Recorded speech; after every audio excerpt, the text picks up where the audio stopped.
having just sung a lot of I Love You, Ma's, it reminds me of that, the New Testament. Do you remember when the disciples around Jesus and they were saying, oh, yes, Lord, Lord, Lord, yes, yes, I'll do this, yes, bowing. And I guess, why do you call me Lord, Lord, and not do the things I ask you to do? So the first step, right, is to have an open heart and start to be able to say, I love you, Divine Mother, and maybe meaning, if you think of it in the broadest terms, meaning, like we did last week, right here, right now, I'm loving this.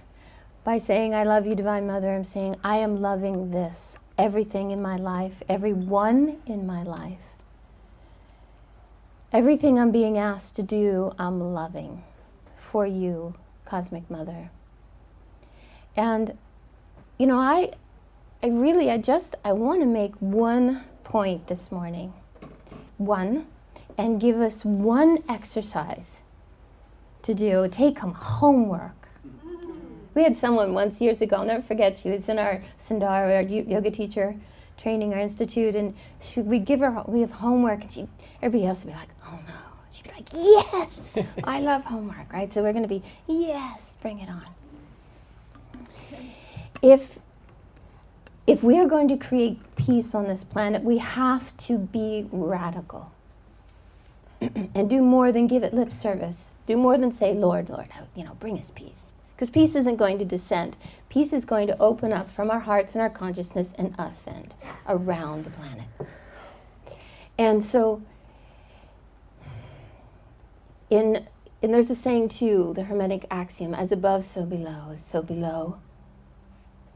as above. Right? So we need to start it here and connect it with up here, or we can bring it in from up here, connect it here, and live it without. Either way, the work needs to be, we need to do the work, and then it'll expand. And here it is. There was an article that I read this week. It's interesting. I love the way that articles just appear in the front of my eyes, and I always think, oh, that's so good. There were these marriage counselors, psychologists, and they realized that they can save marriages if people would be willing to put 7 minutes a month into their marriage. Now, you can say marriage, you can say relationship, right? Because we have relationships with everybody in our life. Even the people we say hello to, we're exchanging energy, there's a relationship. But if we're going to talk about 7 minutes, who would be willing to give 7 minutes? Now you say, fine, 7 minutes out of a month, I got it. I'll do it. Right? Okay, here's the rub. When you have a disagreement, now again, it can be with your partner, your spouse, it can be with your teenager, there's a juicy one, or with yourself. In-law. Between your higher self and the lower self. Yeah, that could work too. But that could actually work. But here, yeah, it's what it is. But a lot of times we can't get out of our heads. So let's say we have a little tiff with someone. So here's what the 7 minutes consist of. Sitting down and writing out, first contemplate, get out of your side of it and think about, get yourself in their consciousness. If we're all one, get yourself in their consciousness, taking into consideration their history, what they need in this, what they needed in this altercation, or at least what they were going after, not what they said necessarily, how they said it, but what they had a need. They were saying, please, right? And you were saying, please.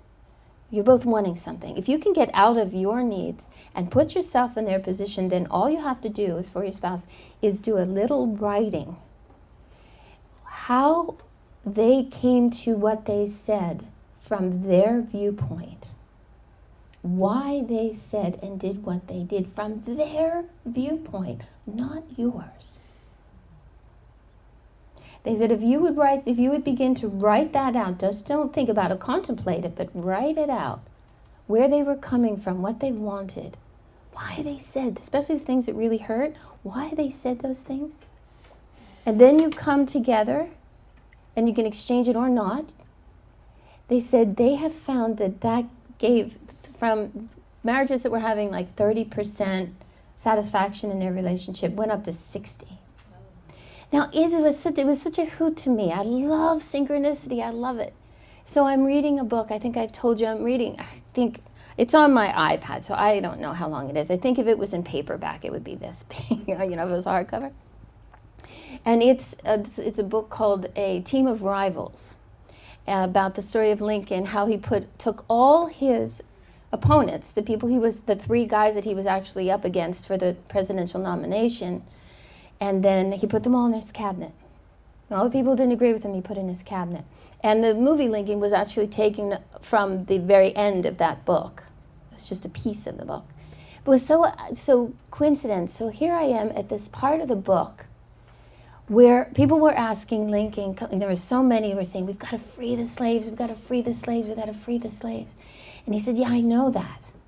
But we can't just stand up and take them away from the Southerners. We can't be heavy-handed. So it said that he took, because he didn't want to alienate. He knew if he stood up and said, you're wrong. You have other human beings in slavery, in bondage. Wake up, He knew if he did that, they would not listen to him for a moment. So he took time, and he didn't care how many people were pushing him. He took time, and as hard as it was for him, he put himself in a Southerner's position. Why did you need to have slaves? Why do you feel you need to have slaves? What's going on in your life? Really, what are your needs? What is the cultural influence that you're living in that makes you hold on to this? And he just went through all of the different aspects of why a slave owner would own a slave. and he wrote it out. The same week, right? He wrote it out, and he was able to look at it from their viewpoint, so that when he stood up and he made a speech around the need to keep the Union together, to live by the Constitution, but also respect the humanity, the millions in those times that were in bondage, he did it in a way, to his very best of his ability, not to alienate the people he was trying to reach. And I thought, that's amazing. So and it just showed me what a mature spiritual soul he was. But let's fast forward, because it only means anything if we take it to today.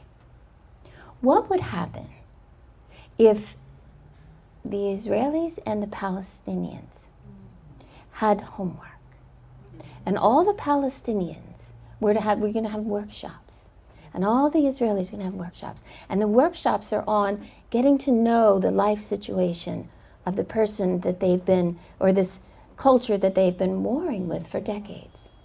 Put yourself, get the whole mindset to switch, and to look at each other and understand from there. Do that exercise. What do the Israelis need? What do the Palestinians need? And then come together for a peace talk. Right? What if we did that in all the way that the religions have been fighting? What if Christians had to sit down and study the teachings of Muhammad? Would that be awesome? The real teachings of Muhammad? 6 times a day they do prayer. Our neighbors are Muslim, and I said, Tom, if we take nothing, we should do 6 times a day. Can you imagine sitting down and tuning in? That would change anybody's life if you truly lived. So that's our homework. It's going to take a lot of guts to get past our rationalization of why another person does what they do. But let's throw that gauntlet out this week. Because as we enter this Lionsgate, as we enter August, and we're going to be asked to be strong in our resolution to understand, to have compassion, to really understand. Why not start with the people closest to us? You think you know the people you love. I bet you don't. Do you really? How much have you been in your mind rationalizing why they were wrong and you're right, or defending why you said the thing you did, or why you take the stance? You ever notice somebody always says the same thing, and then you always say the same thing back, and there you are in that dance. It's not a very pretty dance either. It can end. Let's end it.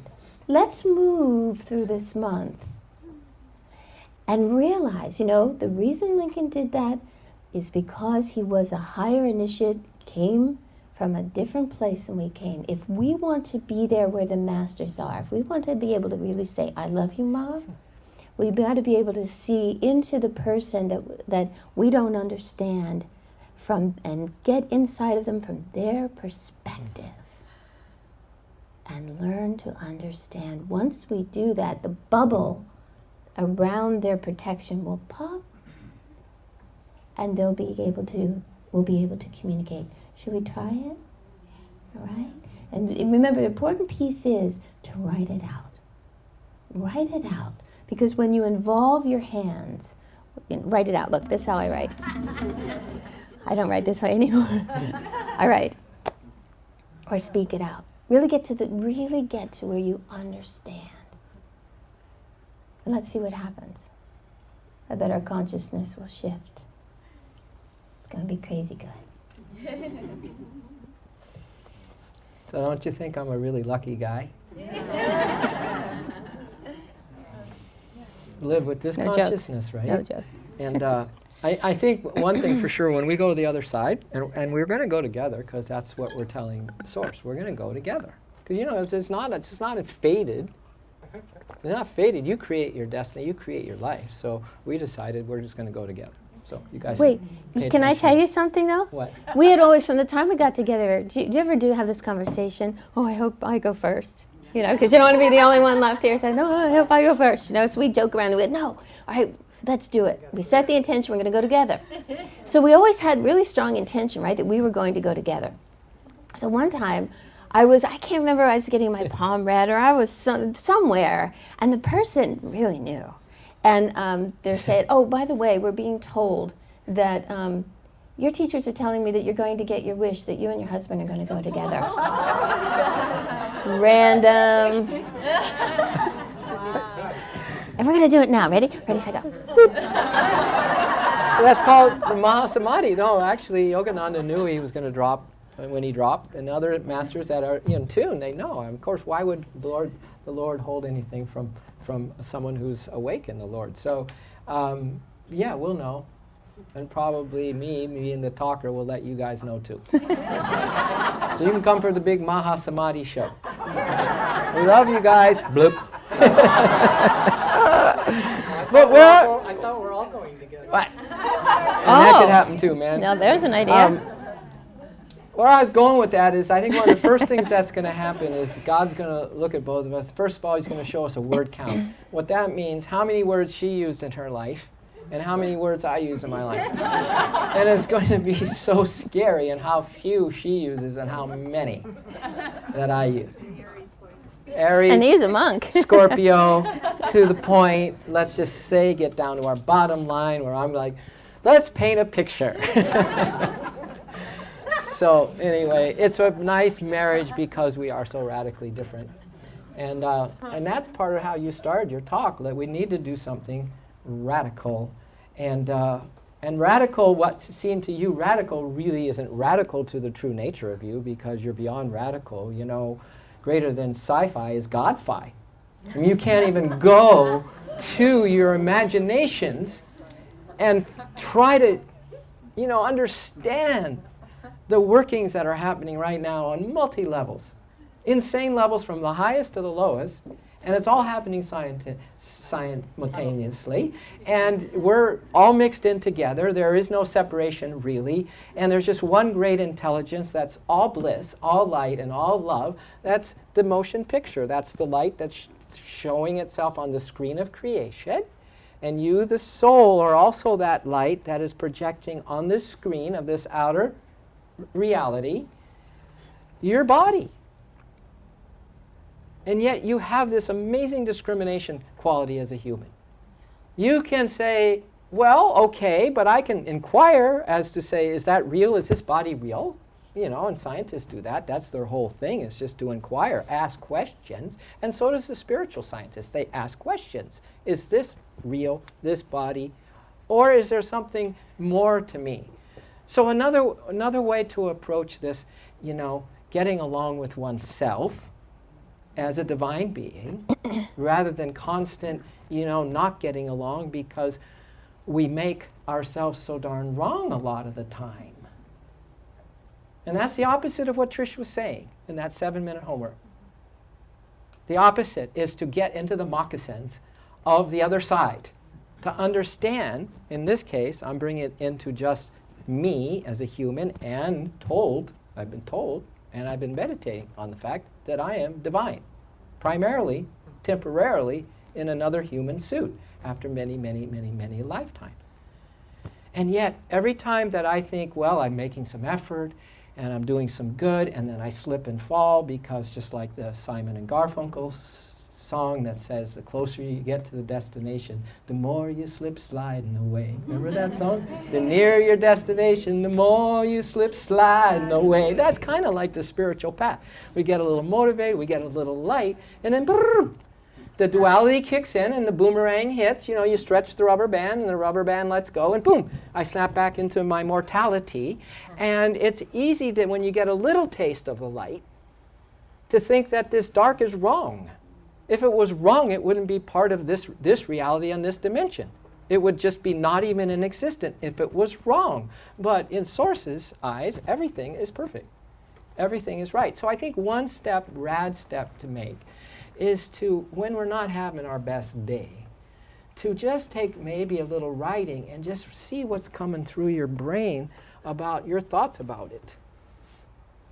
Probably they're not so positive. I mean, I know for myself, they're probably not so positive. We don't have the energy, we're not in the environment, we were so high, now we're just back to, being enveloped by whatever, our karma, yes, our karma, and you're not so positive, you're making probably yourself wrong, and that alienates you more from yourself.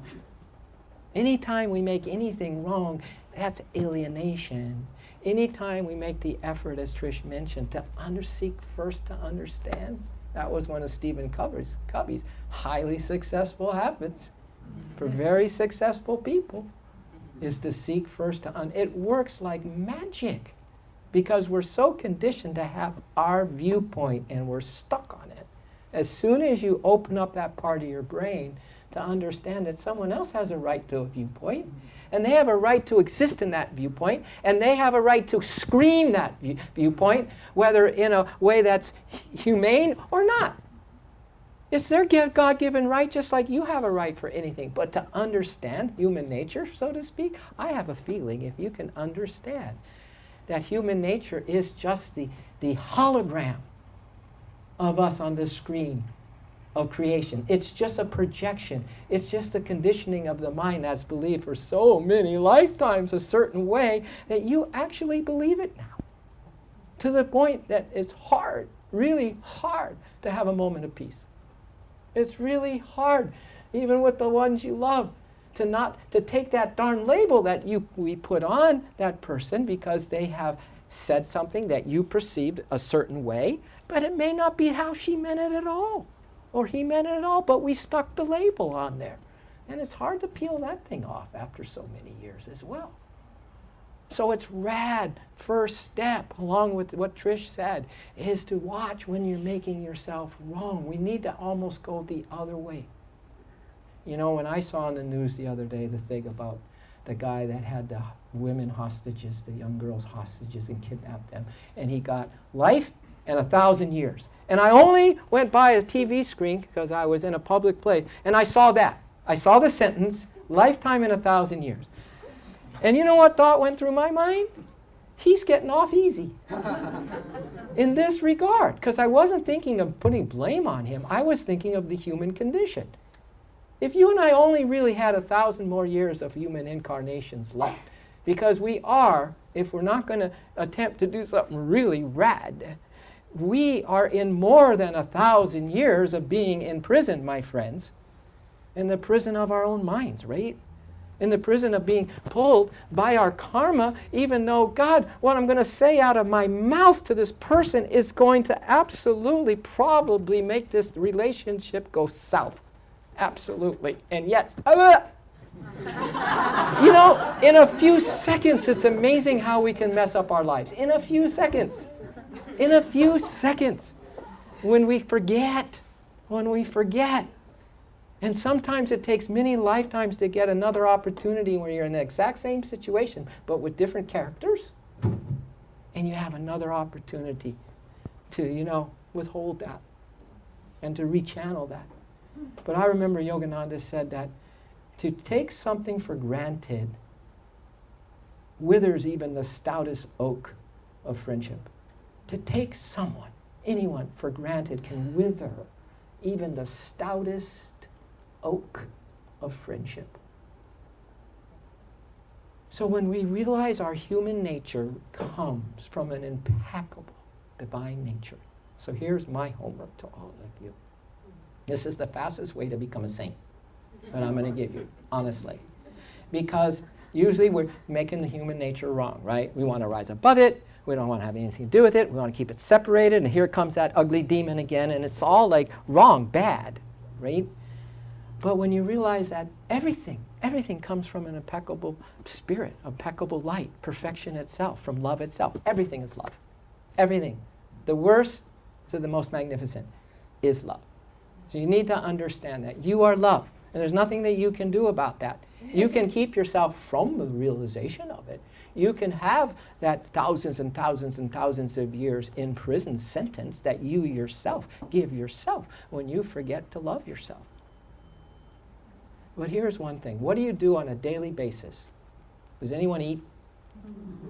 Does anyone breathe? Does anyone, most of us are walking, thank God, right? Any other normal human function. The senses, the 5 senses of taste, touch, smell, sight, and hearing. Wow. Do you realize that if those senses are working and you can hear what I'm saying this morning, if you can actually feel and not be in extreme pain right now, that you can start to love this magnificent, unbelievable, beyond technology creation called your human body. And you can start by not taking for granted your breathing, and especially your eating. Eating alone, if you change that one thing, that before you eat the next bite, I know it's hard. I'm the first one to forget this. That's why I like to say it, because I'm the first one that needs it. You know, this Emanuel Swedenborg, this great Swedish mystic, had his first visitation of the Lord Christ in a restaurant. And Christ was sitting in the darkest little table, and Emanuel Swedenborg was, like me, gulping his food. And Christ opened his mouth and uttered 2 words. And check out Emanuel Swedenborg. You see he's a great, great saint, great soul. He had a conversation with Christ. You know what Christ's first words to him were? Eat slower. Check it out. Eat slower. Christ just uttered 2 words.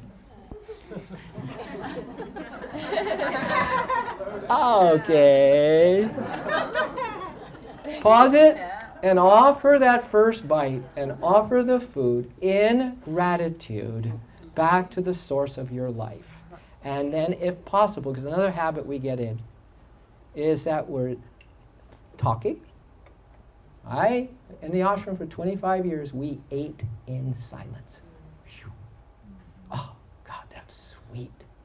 I didn't have to talk to those monks during the eating. I had enough talking with the monks.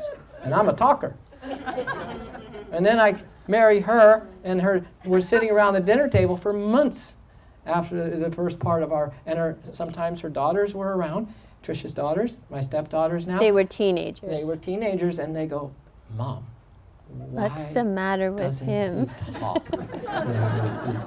I didn't even know that I was carrying that practice forward. But when possible, kids, when possible, be aware that you're eating God. You're eating God. You're chewing God. And to eat with devotional attention and concentration on what a gift it is. To have the sense of appetite, to have the sense of nourishment coming in through food. There's higher ways, but for now, be grateful for your eating. All right, I'm going to end this. This is a really weird way to end. All right, because this, I promise you, if you've ever thought of this, what I'm going to say, in the way that I'm going to say it, then I'll see me after. All right, because I don't. This is really weird, but you can be a saint from it. Part of this divine functioning of your body. All functions of your body are divine. Behind it is the divine power. But what is another thing that without having this particular thing functioning, you and I are in bad shape? Elimination. Yeah, the eliminating current. There's an actual current that's a higher consciousness current that is helping you eliminate. There's just like there's one to help you assimilate. There's one that's helping you to crystallize everything. There's one that's helping you to circulate. There's one of you that's a metabolic current. We don't even think of these functionings that are divine in origin. So here it is. And you have deities that are running each particular human function. So next time you PEE, just be aware that there is a PEE-ing deity. Honestly, believe it or not, and say thank you that I'm able to do this, because some in this room have had trouble with that. And you know what, that's not an easy, fun thing. And in the same fashion,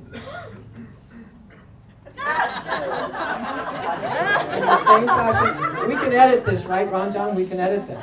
In the same fashion, This is his favorite part. there are pooping deities. So I'm going to leave you with that great wisdom. Namaste. Be grateful for everything.